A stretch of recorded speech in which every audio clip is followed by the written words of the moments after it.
We are live. I'm with Cathy Reisenwitz here. And let me zoom out, Cathy, so that I can put the title there. Great. So before I introduce Cathy, and I might let Cathy kind of introduce herself, let me say a little bit about what this series is. For those who just kind of found it on Twitter, where we're live streaming, or on YouTube through the algorithms and don't know what's going on. This Being series is a combination of learning about the person and then also learning about how they came to be, but then also learning about their views on social, cultural, political issues. And so I try to pick people who have interesting lives and interesting ideas. And Cathy is one of them. I've been following Cathy on Twitter for a very long time. I think she's very smart. She's very funny, and I mean, she's just all that in a bag of chips. So she has a very interesting aura, I think is how I said it before, a presence or something. But it's something about people who don't fit in boxes that I'm drawn to, and you don't fit in a box, and so therefore I'm drawn to you, and you're really cool. So. I, That's very flattering. Thank you so much. yeah, no problem, no problem. I speak from the heart. I'm always, I don't hold back.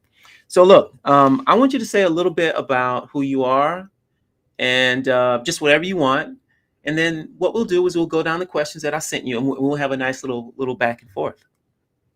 Sounds great. Yeah. So, in a nutshell, I am a sex worker, content creator for OnlyFans. I am a writer. I have a newsletter called Sex and the State, and I write about political issues, particularly pertaining to uh, decriminalizing sex work, destigmatizing sex work, sex positive, kind of libertarian feminism. And I grew up evangelical and conservative in the Deep South. And so I've had a long journey of reevaluating the things that I was taught to believe.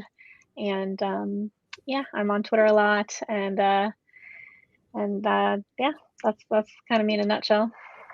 Okay. All right. Well, before I get to those questions, just in general, were you able to combine your evangelical Christian background with your current experiences as a sex worker? Is that possible? Yeah, that's a good question. I mean, I consider myself a Christian still, but I do not, I guess I don't functionally believe in objective morality. So I don't believe that there's some way for me to know, for example, like what God thinks I should do. And I definitely don't think that the Bible, especially as interpreted by, uh, the modern Christian church, is a good guide set of guidelines for living. I think that's been pretty well demonstrated that that's not the case. And so I think that people form their morality based on their aesthetics and moral intuitions. And I don't believe that my aesthetics and moral intuitions are in any way objectively better than anyone else's. And so my issue is like, okay, what do we want the world to look like? And then what does the evidence say about the ways to live and the policies to support? Um, what does the evidence say about how those will get us closer to or further from the places that we want to go? Okay. All right. Well, that's really interesting. I don't want to dive too much into that right now. Um, I did not expect that answer though. I thought you would have said, "No, I'm done with that. I've moved on." So to hear you say that you still consider yourself a Christian is interesting, which actually would kind of fit right in with your whole complicated presence, right? You're always throwing curveballs. Okay. Well, you are moving back to Alabama. So I'm asking this question more to kind of get a sense of who you are as a person. So as you explain why you're going back to Alabama, I and the audience will learn more about Cathy in general. So what's the deal? Why move back? Yeah, I mean, I would say that one constant of my life is that I've always been a kind of mission-driven person. And so when I get an idea of something that I want to do with my life, I do what it takes to get it done. So, for example, when I was in Alabama, I really wanted to. I was doing marketing right out of school, and then while I was in school, I got really into libertarianism, and so I thought, rather than writing marketing copy for printers and deer urine, like I'd rather sell libertarianism because I think these are good ideas that should have more influence in the world. So I moved to Washington, D.C. and got a job with Reason Magazine and spent the next 2 years, 2.5 years working in libertarian think tanks. And then that was shockingly a very high work, low pay kind of situation. Mm-hmm. Um, and so I thought, okay, well, let me do what I can do to make money full time and then just kind of do my activism on the side. And I've been doing that for the past, I don't know, 7 years. And I'm finally at a place now where I really want to get back to being able to do activism full time. I want to write blogs and newsletters and books about the things that I really care about. And so I intend to keep working and move from San Francisco, which is very expensive, to my hometown in Alabama, Huntsville, which is much cheaper, and be closer to family and save up and hopefully be able to do what I love for a living full time within the next 5 to 9 years. Okay. Wait, isn't Huntsville like the rocket capital of America or something like that? Yeah, yeah. It's got like NASA there or something, right? It's Or got did they build NASA, a the lot of missile rockets? defense. Yeah, I think I remember as a kid, like we are supposed to take a field trip there or something. But I don't know, it's so long ago. But yeah, I mean, you don't have to live in. I mean, it's nice to live in places like San Francisco and DC, kind of like we were talking before we went live. But it's not necessary to kind of reach people and do the things that you want to do. So Yeah, no, it's not necessary. I mean, it is better. I would prefer to live in San Francisco than Huntsville for if no other reason than I don't like to drive, and I don't think driving is like good for people. I love dense, walkable cities, but money is an object, and so I can Alabama has the internet, so I can still reach people from that's Alabama. right. And honestly, I'm really excited about getting back to Alabama in that I spent 5 years in DC and 4 years in San Francisco, so I've spent the last almost decade in these kind of like liberal enclaves. And when I look at conservatism, which I really only get to see through the lens of media, I don't recognize it at all. Like I don't understand conservatism despite having grown up conservative. And so I look forward to talking to actual people, not mediated through the media or Twitter, and just be like, what do you believe? Like, what's important to you?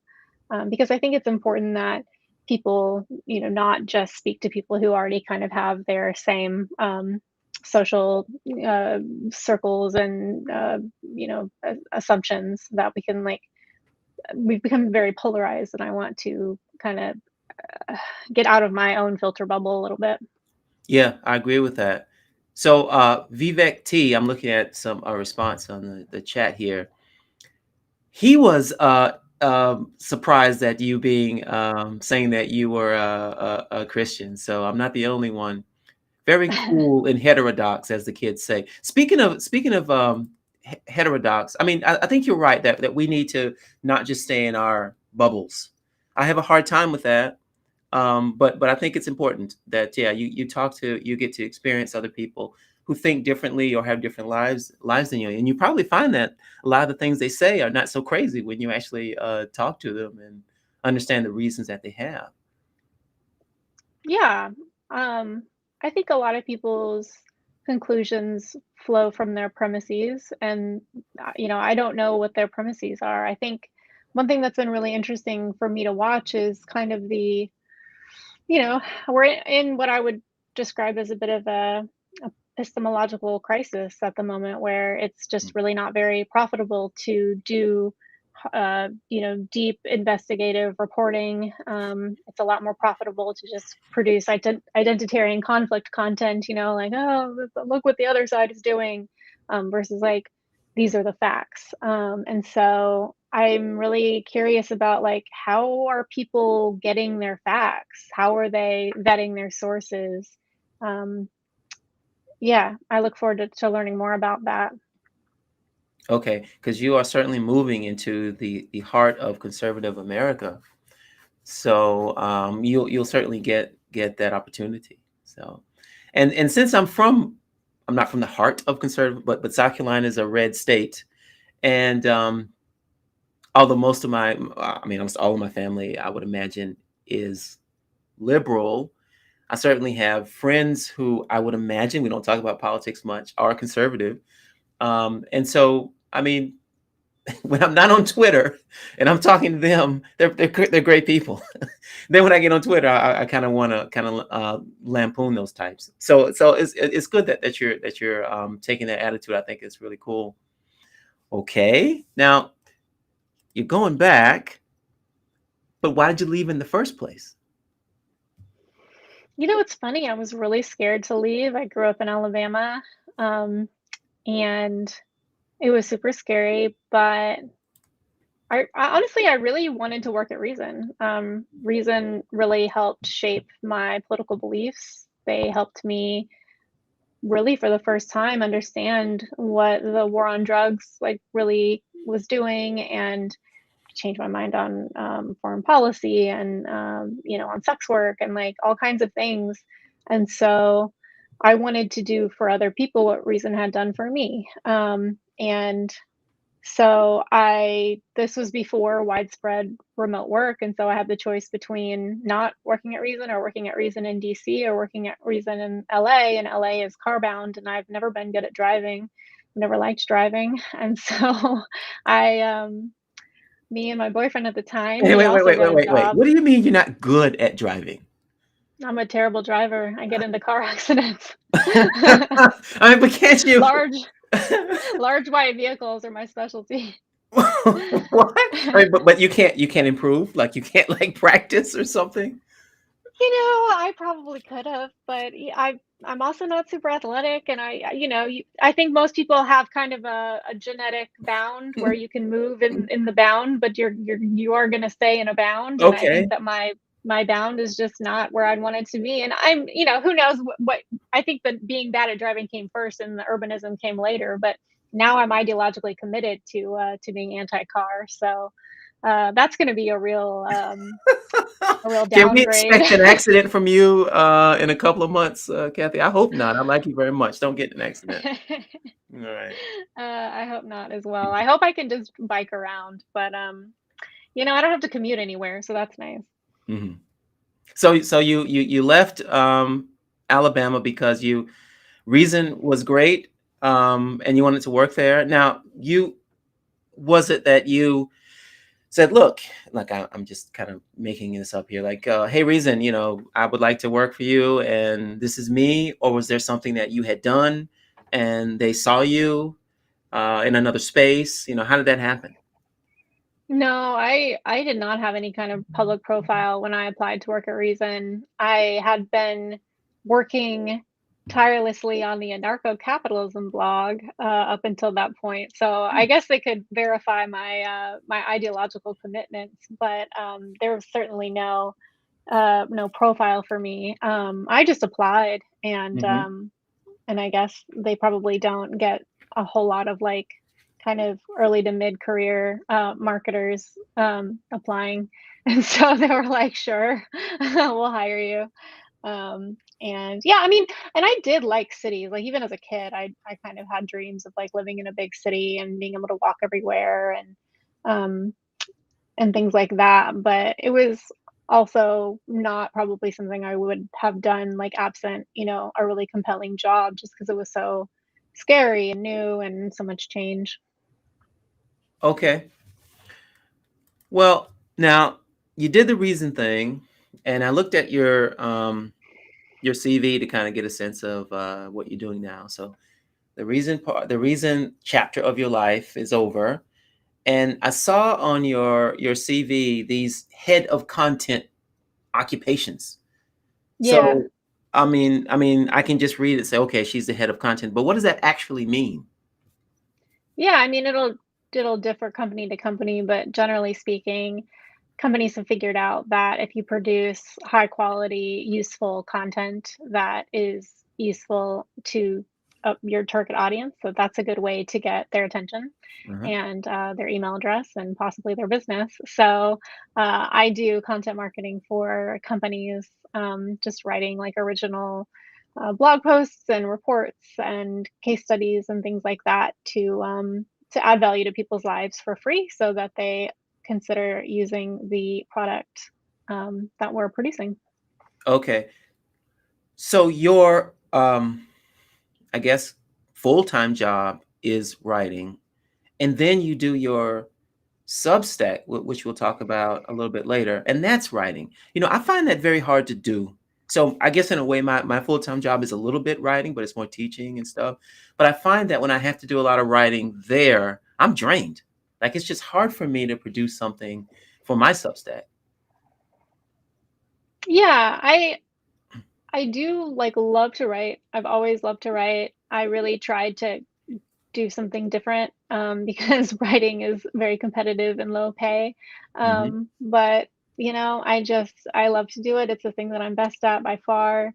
And I will say sometimes it is difficult for me to write, full time and do my Substack. But it's usually kind of a thing where like it's hard to get going, but once I'm going, it's easy, and it helps because it helps that my Substack is, like, very much my diary, like, It I is, don't yeah. yeah, I don't, like, go through multiple rounds of revisions. I don't, like, terribly overthink what I'm doing. Like, I am not, trying to, target a particular audience or give people a particular thing that they're looking for. I really just do it as, like, this is how I process my thoughts and emotions, and, if people enjoy it and benefit from it, all the better. But ultimately, like, it's for me. And so it's funny that sometimes it takes some activation energy for me to write for my Substack. But then after I do, I almost always find that I'm actually more energized for my paid work, that I have more to give to the other things that I'm doing when I do this thing that I find really, um, rewarding and enriching and useful to me. But that's the thing about writing is that, I really don't I think writing it is good for everyone. Hmm. And, most people can benefit from, if nothing else, just keeping a journal or just, writing when they have big emotions. But I don't think writing a lot is for most people, because for most people it is really tiring. And for me, it just never has been. Like, I've always journaled. Um, when I found out about the existence of Diaryland, like I set one up, I had a live journal. Like, it's just something that I have done almost like breathing. And if that's not how writing feels for you, then like don't be in a writing heavy role, because for me, like writing is the easy part of any of my work. It's the thinking and reading and learning and analyzing. Like, that's the work. The writing is the it's almost automatic. Yeah, that's interesting. So I would like to say I'm very similar um, in that I find writing kind of easy, which a lot of people say no, it's not. But I find it easy. The quality of writing now might not be as high as I'd like it, but when it comes to putting words on paper, oh, forget it. I can just do it. I have, I think, a big reservoir of writing energy. It gets sapped on my job, but I have a big reservoir, and I think you do too. I think some people just don't. So you tell them to write a thousand words, even if they could be technically proficient at it, they just don't have the energy for it. So it takes them a very long time to do it. Whereas other people, forget it. They can just reel that out every day or every other day. So it's good that you're doing what you like.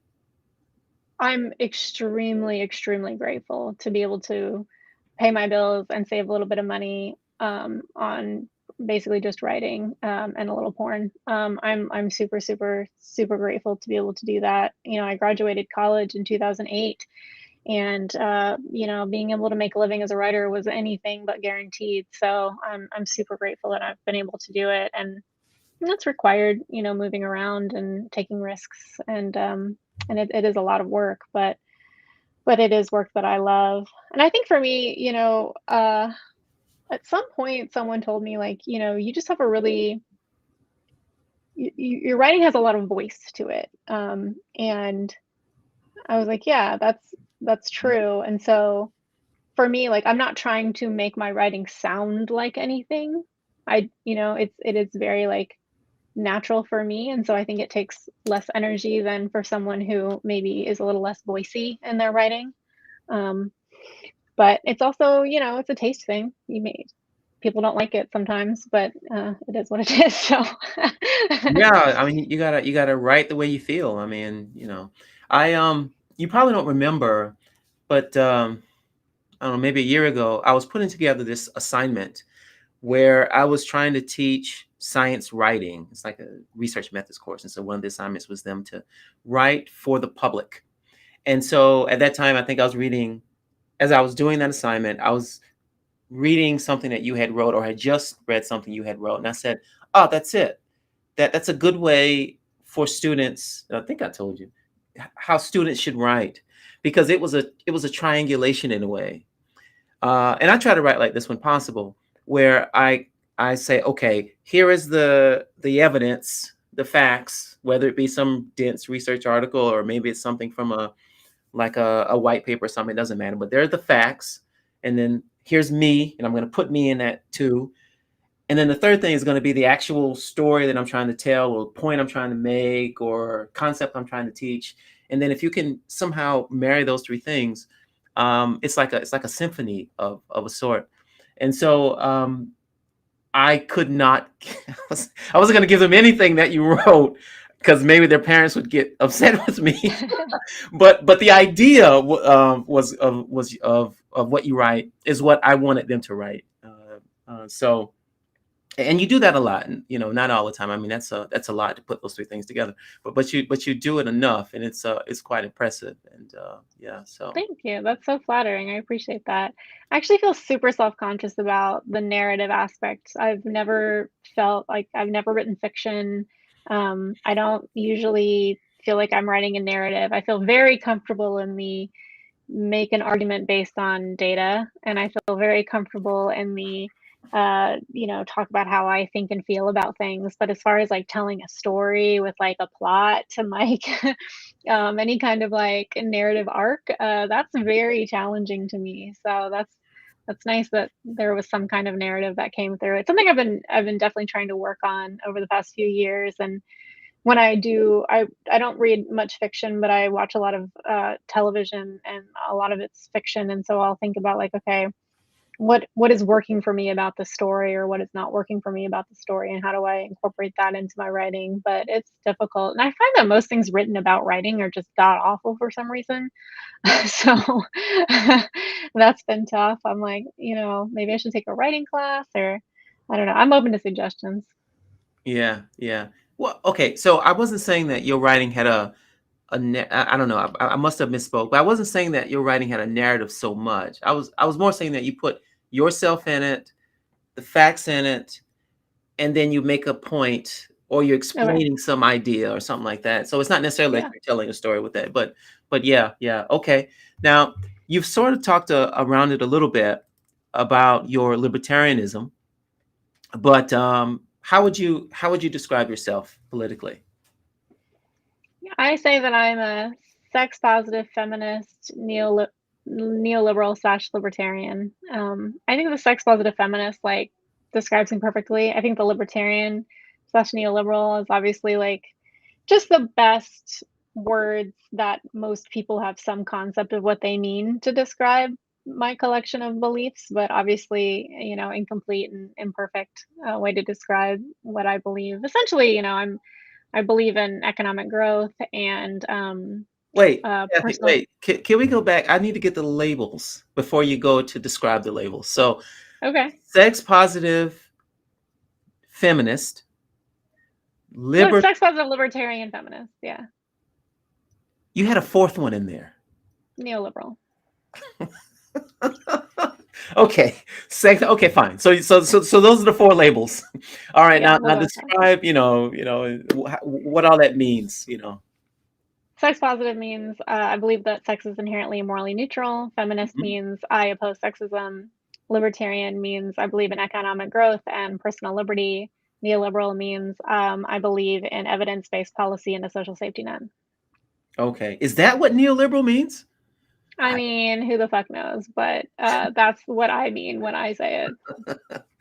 Okay, fair enough, fair enough. Now that's pretty. So I guess those things,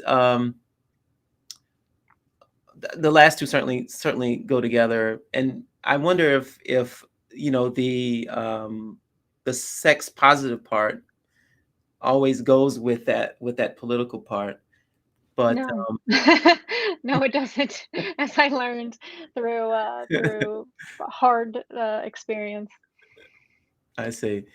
Well, you know what? Let's jump ahead to the sex positive part, and then I'll come back and talk about Sex in the State and OnlyFans, since we're kind of on that um, uh, plane, I guess. So let's see here.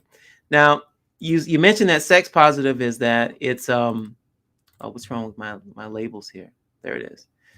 Sex positive is that sex is morally neutral. It's not good or bad. Okay. Right.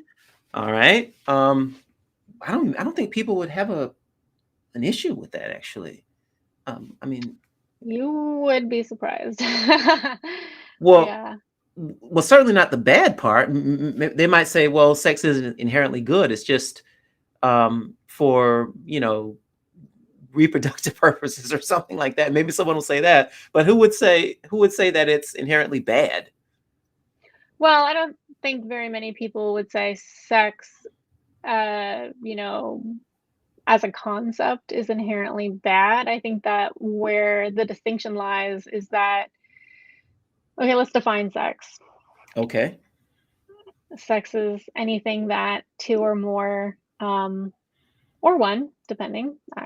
I will say I have an extremely expansive definition of sex is anything done by an adult consensually for sexual pleasure. So for some people, spanking is sex. For some people, rope bondage is sex. For some people, foot play is sex. I think all that counts. I'm not in the gatekeeping sex business, and so there are a lot of people who would say that certain kinds of even adult consensual sex, and I would say anything that's not adult or consensual is not sex. That's rape. But so certain kinds of sex are morally wrong. On the extreme end, you have on the extreme, like let's say and right wing end, you would say homosexual sex is morally I wrong, see. or sex Yeah, outside of yeah, marriage is morally wrong. On the extreme left end, you would say even adult consensual BDSM is morally wrong. And so, sex positive feminism says you can think what you want to about your own sex life, but when it comes to other people's sex, uh, that's where the inherent comes in. So maybe BDSM is wrong for you, but BDSM is not inherently morally wrong. And maybe gay sex is not right for you, but gay sex is not inherently morally wrong. All sex is inherently morally neutral. It's not good or bad, it just is. okay. Yeah, yeah. Well, the way you explain it, I mean, so I'm very, um, maybe I'm very sexually repressed, Cathy, but I'm not, but I would like to think that I'm sex positive in the way that you describe it, because I don't think it's, I think whatever someone wants to do, as a consenting adult, they should be able to do. So I guess in that way, I'm sex positive. Okay. Well, how did you? Well, you're gonna say, wait a minute. You're gonna say something. Yeah, I mean, you bring up a really interesting distinction, and I think that is kind of a core insight that I would like people to recognize is that something can make you uncomfortable without being morally wrong, right? I'm not asking Yeah. people to be Yeah. comfortable with all kinds of sex. Like some kinds of sex are fucking squicky and weird and like, uncomfortable, and that's okay. I'm not asking everyone to be into every kind of sex or like approve of every kind of sex. I'm just saying there's no when you look at the pros and cons of moralizing about other people's sex, there are far more cons than pros to doing it. So, like, just don't. Like, you know, don't stigmatize it, don't legislate it, just, let people do what they wanna do, and it doesn't mean that you're not allowed to feel how you feel. Okay. All right. Well, let me throw a curveball then. Let me Please. test you a little bit. You said earlier that you are a, um, or challenge, not test. I'm not giving you a question, multiple choice something, but I'm going to challenge you a little bit. So, you mentioned earlier that you are a neoliberal, and you define that as evidence-based policy. Okay. Well, suppose there is this evidence out there that certain types of sex has negative outcomes for society. Would that then conflict with being sex positive? That's a good question. That's very interesting. Ah. Um, I would say not necessarily, because I don't think that you would need to moralize about it, right? Like, I think that, let's say that we found out that BDSM actually, on average, causes trauma, or like worsens trauma, right? Mm-hmm. You wouldn't need to say BDSM is wrong. You would just need to say, on average, the evidence indicates that this exacerbates trauma, which may mean that no one should do it. It may mean that you should take a test before you do it to see whether you're likely in the group that it exacerbates trauma for. Mm-hmm. And that's what I mean by evidence-based policy, is that the moralizing is in whatever outcome you want. So the moralizing would be, do you like trauma or not? That's kind of a moral distinction, or it's some kind of higher order thing that you would want to have more of or less of. The evidence comes in of, okay, what does the evidence say that this particular choice is likely to have, with regard to the outcome? And that there's no moralizing there. It's just looking at evidence. And so I don't necessarily think that um, that would necessarily be in conflict. I don't know of any kind of sex that the evidence indicates is not good for people. I mean, I guess if you have like a shit ton of anal sex, it can cause butt problems. But again, like, that's not a moral issue. I have no moral issue with people Right. having all the butt sex they want, but I think they should be informed about the risks. And so, yeah, I Yeah. don't think there's any tension there. Okay. I'm sure somewhere down the line there's going to be some kind of activity that will have some negative outcomes. I Of just course. can't imagine that it's not happening. Um, But I think, again, like, when you look at the negative outcomes, it's really important to disentangle the stigma from the act itself. So, mhm. for example, and also just like other issues. So one thing that I've written about is, you do see an association between people who have more sexual partners and an earlier sexual debut have worse outcomes. So more likely to go to jail, more likely to have periods of unemployment, yada yada. Well, a lot of conservatives will trot this out and be like, see, having this kind of sex is bad. And, they're trying to make an evidence-based case for what is ultimately a moral argument. The problem with their evidence in this case is that when you correct for the things that unite people who have more sexual partners and an earlier sexual debut and people who have negative outcomes, the connection is there regardless of whether they actually have the sex. So people who have more adverse childhood experiences are more likely to have more sex and earlier sex, and also more likely to have a bad time in adulthood. It's not The sex is a result of these preconditions. It's not a Say- cause. uh-huh.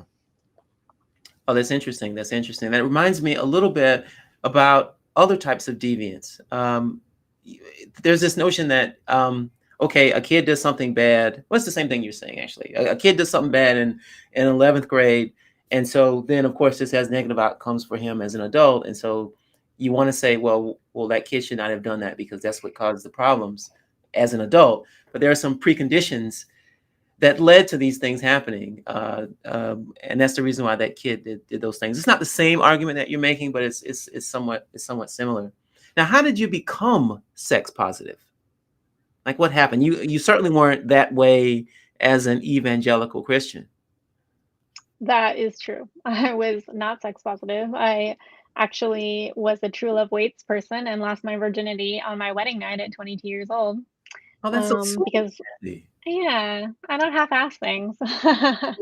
Um, yeah, I mean, it was a slow evolution, certainly over many years. There were certain touch points that I would say my transition out of evangelical Christianity.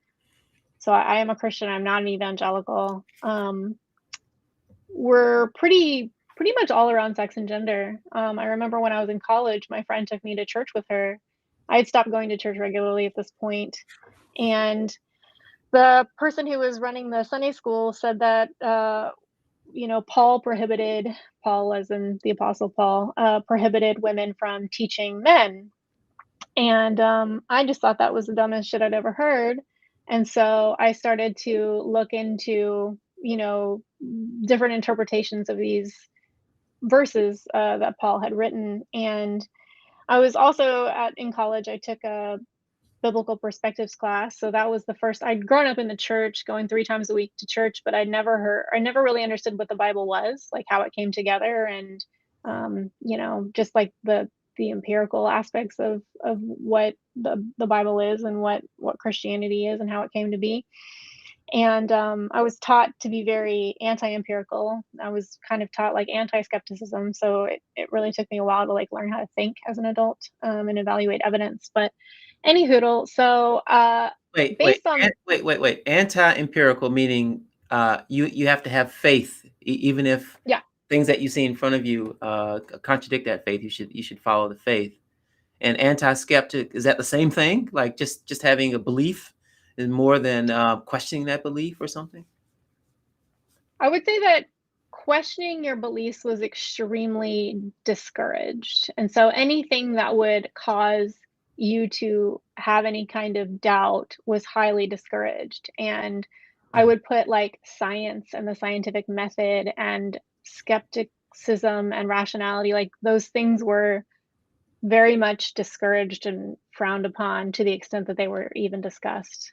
Mhm. Um, in the churches that I grew up in. And, I'm not blaming like, my parents are not like this, I'm not blaming them. It's more the churches that I grew up in, and my peers, in those churches. But yeah, so I started to read about, like, what is the Bible, and I realized that a lot of these letters that Paul was writing to these churches that are in the Bible are, like, letters to individual churches at specific times about specific matters. Like Paul even tells certain church leaders, like, "Hey, you owe this person money." Like, there's no evidence that this was meant to be a uh, ethical, universal to be followed for the rest of time. Some of these are just like, here's how to go along to get along in the situation in which you find yourself at that time. So it seemed clear to me that this prohibition on women teaching was much more contextual than universal as some kind of moral obligation. Hmm. And so then my sister came out of the closet when I was in college as well. And that got me thinking more about the Bible's prohibitions on homosexuality. And I kind of came to the same conclusion of like, it was really, not kosher at the time to be gay, and the early Christians were trying to avoid attracting undue attention. And so, if they had been accepting of homosexuality, that would have been very attention grabbing at the time. And so, that was a fight they didn't want to take on, more than God is really upset if I have sex with a woman. Like, to me, like, that just didn't make any common sense to me. I'm like, why would God care that my sister wants to, have sex with women instead of men, and why should I get to have a marriage and sex, but she doesn't, just because I'm attracted to men. I didn't know I was bi at the time, and she's attracted to women. Like, that just didn't make sense. And so that was part of my move away from using the Bible as interpreted by the Southern Baptist Church as a guidepost for how to live. And then Okay, I would Cathy, say, let me push back a little bit. Um, First, I should say I don't have any faith. I would like to have faith. You're actually better than me. I grew up as a Christian, and I'm just not a part. I mean, I would love to, but it's just not in me. I don't have belief. But I want to push back a I little feel bit the way about sports. about sports. Yeah, like, I wish I could enjoy it. It's I not wish I the could be same. emotionally invested in the I outcome of this see. ball game. Well, you should be. Look, I mean, the Giants. I mean, you're there. The Giants and the Dodgers have a rivalry, and they had one of the greatest games, wild card games, or something last year. You should have been Falling asleep. that. Yeah. But okay. Where was I going with this? Oh, that's right. So okay, Cathy Reisenwitz, not a biblical scholar, just some redhead kid, fumbles through some books and sees something and comes to some grand revelation. Now, you didn't run your ideas by some pastor or some theologian or something to check it out. Are you sure you're right? No, no, I am not sure I'm right about anything. Nope. Oh, man. That's something I miss about being evangelical. I have not felt right. Things, yeah, I've yeah. not felt confident, that level of confidence since then. It's a No, I mean, power, isn't it? That's why I wish oh I my was God, Christian. It's amazing, or I wish I it's believed, I wonderful. should say. Yes, it's wonderful.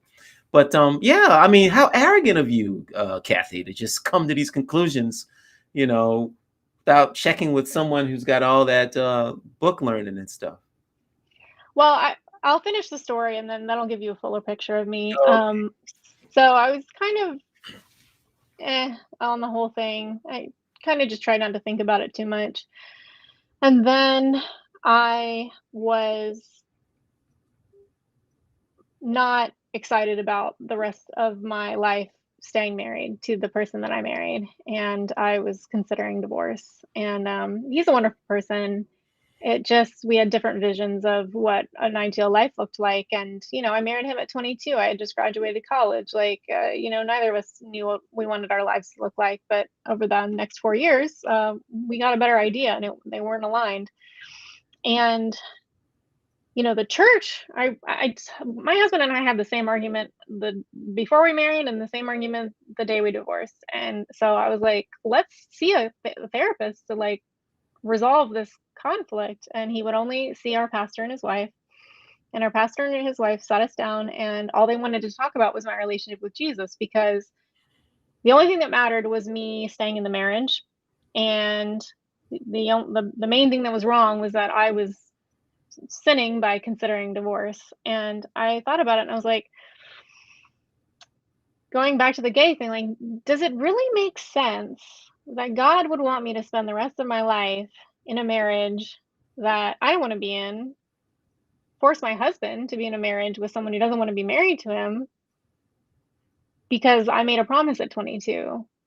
That the math isn't mathing. Like, that doesn't make sense. And so I had to decide then and there, do I believe this being like this set of beliefs that can be summed up as like the Bible is a useful guide to morality, enough to stay in this marriage for the rest of my life, even though I don't think it's the best thing for me? And I decided I didn't believe it enough, and that was the real beginning of the deconstruction for me. I mean, I still had a lot of those beliefs. I was pro-life, I was, yada yada, but that's when it stopped being, well, the Bible said so is the reason I believe something. That's when it started being, I need something else to back up what I believe, because the Bible said so isn't good enough anymore.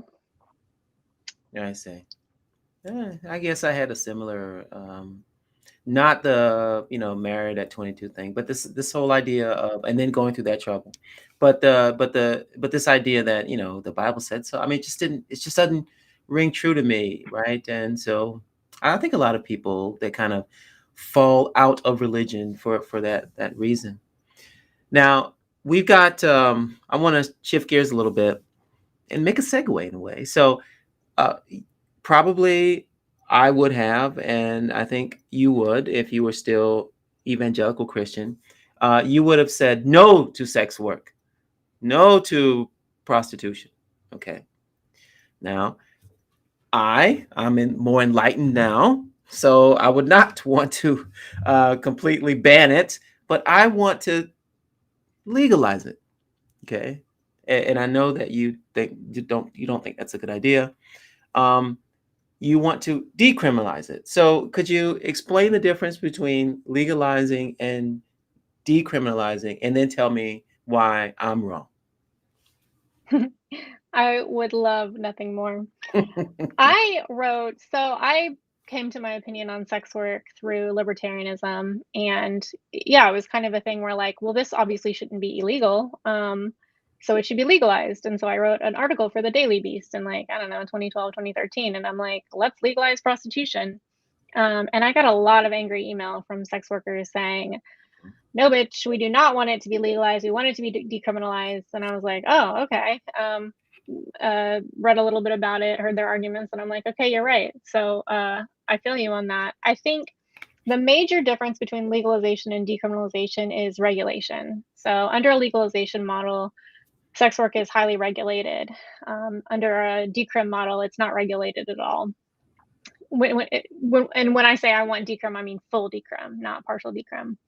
And so This is the not issue with an idea.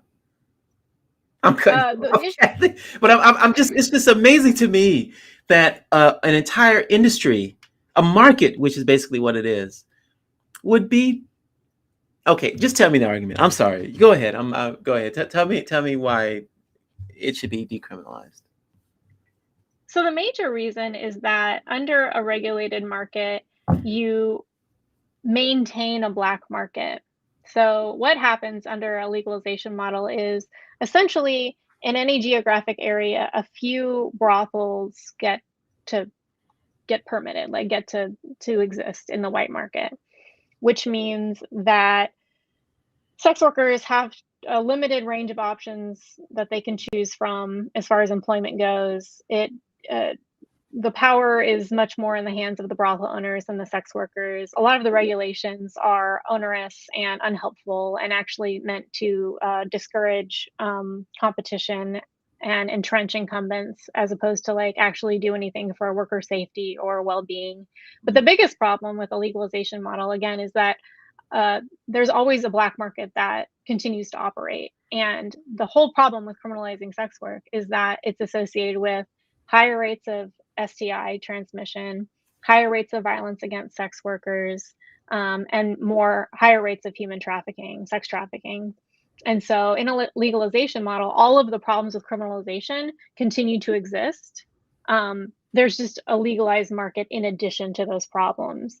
In a full decrim situation, you do see lower rates of sex trafficking. You do see lower rates of STI transmission. You do see lower rates of violence against sex workers. You see sex workers able to report instances of violence or poor labor conditions to the proper authorities.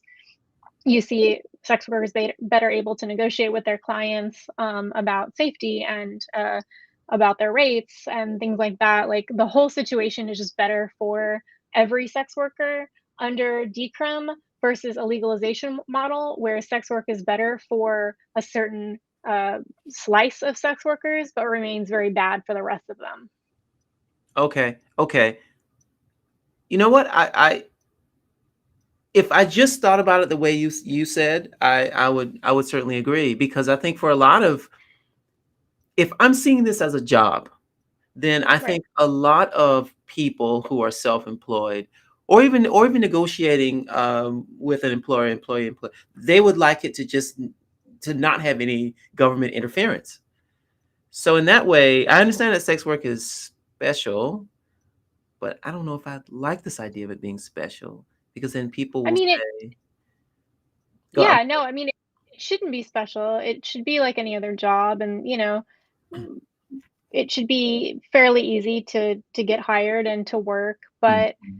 if you look at, like, marijuana legalization, there's still a thriving black market for cannabis, right? Because the regulations are so onerous and, they're very protectionist. They're very aimed at, keeping, incumbents in place and prohibiting new competition, and, they keep the prices artificially high. And so there's still a thriving black market for weed, and, if you want sex workers to have if you want, all sex workers to have a safer working environment, a lot of uh, the danger and problems associated with sex work are a direct result of criminalization and stigmatization. And so, it's just like empirically true that sex workers tend to have a better time under decrim versus legalization. Would I also prefer that sex work were like fully white market? Like, of course. But the reality of legalization is such that it's a better model to decrim right now. Okay, so I can't say much about the evidence with that. So I mean, I have to say, okay, I'm just the analogies. I'm trying to not see sex work as special, which means that I want to compare it to other Right, types of jobs, right? So I want to look at maybe right, a service job. So right, okay, you are taking an em- employer or sex work centric view, and that decriminalization benefits sex workers for all the reasons, and the evidence supports that. So okay, I'm cool. Okay, so I would try to analogize that with maybe a barber. It's a service kind of job. Okay, I don't think barbers want to have to go to barber school. They don't want to have to have any kind of regulations. They just simply want to apply their trade. That is good for the barber. Is it good for me? Like would I, the customer, prefer to have that barber go to barber school, and I don't know if they have to do this, but get safety inspections or something like that? I mean, is it so my question would be, okay, yes, is it's good for the, as you say, it's good for the sex worker. Do you think it might have some negative impacts for the customers or society at large if we just decriminalize it? I don't see any evidence that decrim is worse for society at large. In fact, I'm pretty sure all rates of violence against women also decreased in areas that fully decriminalize sex work. I wanna say that's true. Um, yeah, I think I mean, I I don't can know. under It just came to me in talking with you. The kind of arguments that I have are not even about that. It just came to me as you were pointing out, uh, uh, articulated very well the benefits of decriminalization. I was like, well, okay, this is really about the sex worker, but what about the customer? My arguments were more this ooey gooey kind of sociology thing, where it's like, okay, how will society understand sex next, and will it cause a problem? Will younger people go into But those arguments are not well articulated, so I don't put them out there just yet. It's just something in my head, so I don't talk about that too much. But I have spoken with quite a few sex workers, and they all tell me that decriminalization is the best way to go. They do. and I do think that when it comes to how a well, I think when it comes to any kind of policy, that the people who are most impacted by the policy, should probably have a little more say in the policy, and I think that when it comes to regulating any kind of work, the workers should probably have more say, than the average person, and so if the majority of, workers in any particular industry are saying, "This is the regulation model we want," that's probably worth, considering. Yes, yes. So basically, you're saying in a nice way, but Listen out. to We sex know. workers. Okay. No, I Very good. appreciate you Very good. talking about it, honestly, like, I Uh, do think that people who aren't sex workers, like, need to talk about it because, we need the awareness and we need I love the pushback, but, also listen to us. yeah, yeah. Honestly, though, because people vote, you have to consider the wider society. You can't just say listen to us, even though you're Yeah. right. Because those laws impacts sex workers the most, they should get the most say. Okay, now let's talk about your the content that you produce. Right, we're getting on at about an hour here, so let's kind of move on a little bit. I don't want to keep you too long. So you got this Substack, Sex in the State. Okay. Now, what's that about? I love it, but just tell the audience what it's about. Thank you so much. Yeah, Sex and the State is, my little diary on the internet. It's where I write personal essays and political screeds that I keep trying to accurately summarize like the themes that I talk about because it can be everything from you know uh, anti-racism to criminal justice reform to sex work decrim to I don't know, inflation. Just like I love psychology. I like to talk about personality studies. But I would say one thing that unites what I do is a focus on autonomy and justice. I would say I'm really concerned with things that that keep people from reaching their full potential. And so I'm really interested in economic growth and economic justice um, and I'm extremely anti-authoritarian. Um, and yeah, it's a cool it's fairly short posts, usually on some kind of topic that's timely, and also a diary. So read it, you'll love it. It's hilarious. Okay, now I just have the free version because I'm cheap, right? But you do very good work. So suppose I had the paid version, Yeah. or it's not a version. What is it? The next level up, If or you subscribe, yeah. if I See, subscribe? the things that you would get is first and foremost the satisfaction of knowing you're supporting my work, and second, the ability to comment on my posts. And very rare occasion I will write a paid subscriber only post, but I'm here to change hearts and minds first and foremost. So the vast majority of my content is totally free. Okay, all right. Oh, so I should. So it's almost like guilting me into paying for It subscription. depends on how much, you want to support what I do. Yeah. Okay. All right. All right. Well, I haven't paid for anything yet. I'm one of those people, but I think I should start because as I write, I realize that that's people are putting a lot of effort into these things, and showing support is important to keep that going. So, all right, now what do I get with your OnlyFans? OnlyFans is where you can see my nudes, videos of me masturbating. That's in the feed. Sometimes I write erotica as well.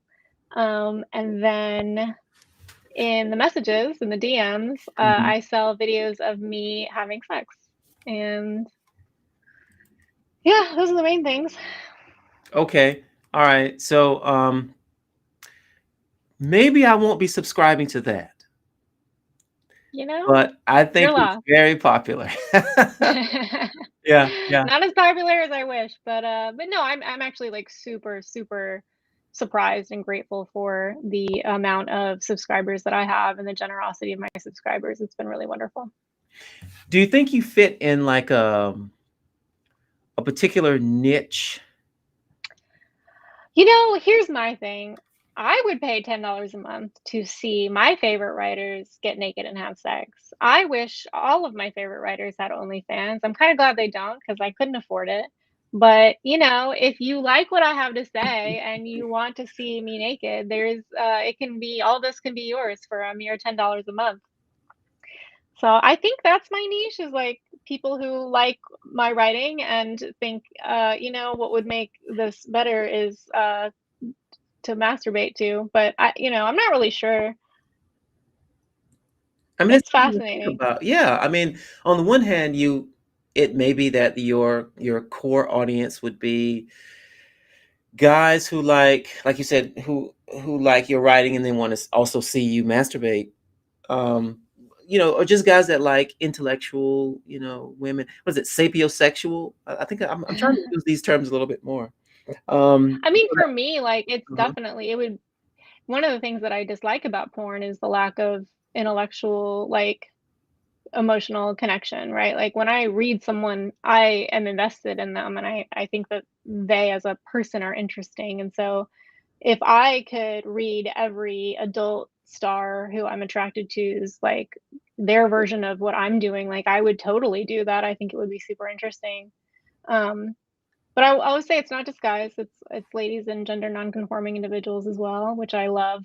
Um, but yeah, it's super interesting to think about, like, I think people are like, "Oh, like, why would anyone pay for your porn when there's all this free porn on the internet?" And it's like, well, why would you rather have sex with your wife than a stranger? Like, people like people, people get invested in individuals. Like, we're not just, totally interchangeable. It's a good way of thinking about it. Yeah, yeah. Um, okay. Um, I wanted to finish that thought. There was something I was saying. Oh, that's right. So yeah, there are two in my mind. There are two types of audiences for you. One is the people, guy and girls, who are attracted to intellectual people, maybe. But then there's also just the person who likes how you look physically. Hmm. So that's very different, I think, than maybe other people in the industry who might just focus primarily on the particular look, maybe. But what do I know? What do I know? Yeah, it's been really interesting to find out how much diversity there is in what people are attracted to. Obviously, there's going to be a certain kind of look that's going to be kind of almost universally palatable, but man, people are into all kinds of things. Yes, that's true. That's been cool. Yeah, yeah, it's amazing. When I teach my class and we do the section on pornography, it's one of the more fun sections for me because every year Pornhub does that little year in I forgot what they call it, year in porn or whatever, and you got the genres and you got how long people are watching each genre and in each country and all this stuff, and it's just so much going on. It's amazing. I mean, the popular things are always the milfs, that's like at the top and things like that, but you got that long tail of all these different uh, niches of porn. It's amazing.